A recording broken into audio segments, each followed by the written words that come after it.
তিন দফা দাবিতে কেন্দ্রীয় শহীদ মিনারে অনশনে অনড় অবস্থানে এমপিওভুক্ত শিক্ষকরা।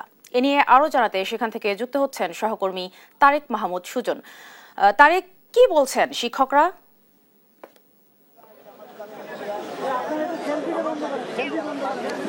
মাহফুজা, যেমনটি জানেন, তিন দফা দাবিতে গতকাল সোয়া 2টা থেকে কিন্তু শিক্ষকদের বড় একটি অংশ কিন্তু আমরণ অনশনে বসেছেন। একই সঙ্গে আজকে সপ্তম দিনের মতো শিক্ষকরা তাদের এই মূল বেতনের 20% বাড়ি ভাড়া এবং 1500 টাকা মেডিকেল ভাতা এবং যে কর্মচারীদের 75% উৎসব ভাতার দাবিতে টানা সপ্তম দিনের মতো কেন্দ্রীয় শহীদ মিনারে তারা তাদের অবস্থান কর্মসূচি পালন করছেন। একই সঙ্গে সোমবার থেকে কিন্তু তাদের কর্মবিরতি চলছে। এইখানে এই জায়গাটিতে আজ শিক্ষকরা বেলা 12টার দিকে কিন্তু তাদের কালো পতাকা মিছিল রয়েছে এবং তারা যেমনটি বলছেন তাদের যে 3 দফা দাবি, সেই যৌক্তিক দাবি আদায় না করে তারা তাদের এই কর্মসূচি তারা ছাড়বেন না, তাদের কর্মসূচি তারা চালিয়ে যাবেন।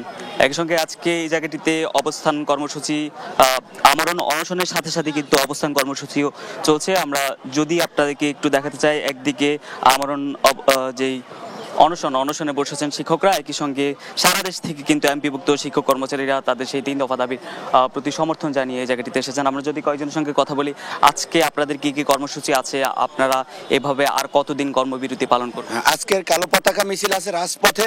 আমরা যতদিন না পর্যন্ত আমাদের দাবি আদায় হবে ততদিন পর্যন্ত আমরা রাজপথে থাকব, কারণ আমরা পরীক্ষিত শিক্ষক। আমরা 40 দিন পর্যন্ত পরীক্ষা দিয়ে আসছি। ওটা ছিল প্রথম সাময়িক, এটা হয়তো দ্বিতীয় সাময়িক এবং ফাইনাল হইল আমাদের জাতীয়করণ। আমরা এখন দ্বিতীয় সাময়িক পরীক্ষা দিচ্ছি। আমরা অবশ্যই এই দ্বিতীয় সাময়িক পরীক্ষায় উত্তীর্ণ হতে চাই। আমাদের রোদ বৃষ্টি ঝড় যত কিছু আসুক, কোনো বাধা আমাদের উপেক্ষা করতে পারবে না। সরকারের পক্ষে যতই দালালি করুক অধ্যক্ষ সেলিম ভূঁইয়া, আর তার দালালি আমাদের রাজপথ থেকে সরাইতে পারবে না। দালালি না রাজপথ, আপোষ না সংগ্রাম। কত পার্সেন্ট? 20%। আমি মোহাম্মদ আল আমিন খান, নবীনগর ব্রাহ্মণবাড়িয়া জেলার নবীনগর উপজেলার লাউর ফতেপুর রমানাথ তলাপাত্র বালিকা উচ্চ বিদ্যালয়ের প্রধান শিক্ষক। আমরা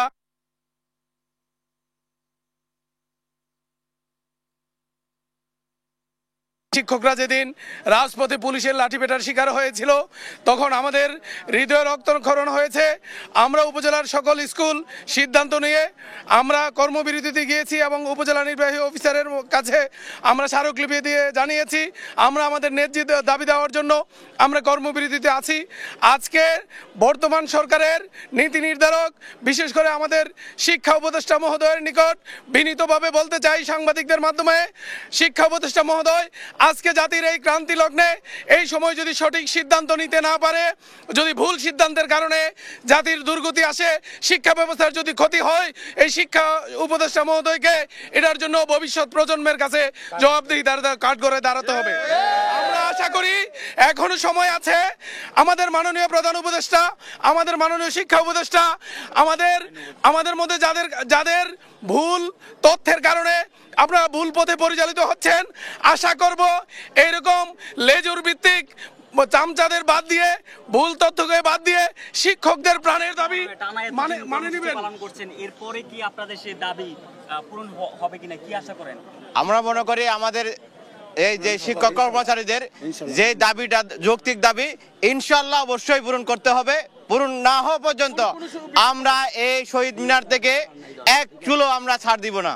যতক্ষণ আমরা দেখা যাচ্ছে আমরা দূর দূরান্ত থেকে বাংলাদেশের আনাচে কানাচে থেকে, যেমন আমি রাঙ্গামাটি জেলা থেকে, পার্বত্য জেলা থেকে এসেছি, বিভিন্ন শিক্ষক মহোদয় বিভিন্ন দূর দূরান্ত থেকে এসেছে এখানে তাদের ন্যায্য দাবি আদায়ের লক্ষ্যে।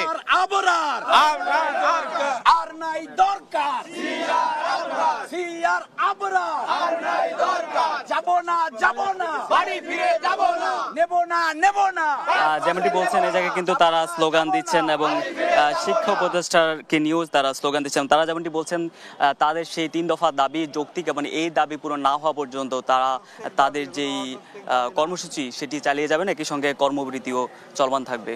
তো এই ছিল কেন্দ্রীয় শহীদ মিনার থেকে আমার কাছে শিক্ষকদের 3 দফা দাবির বিষয়ে তাদের আন্দোলন সম্পর্কিত সবশেষ। ফারজানা।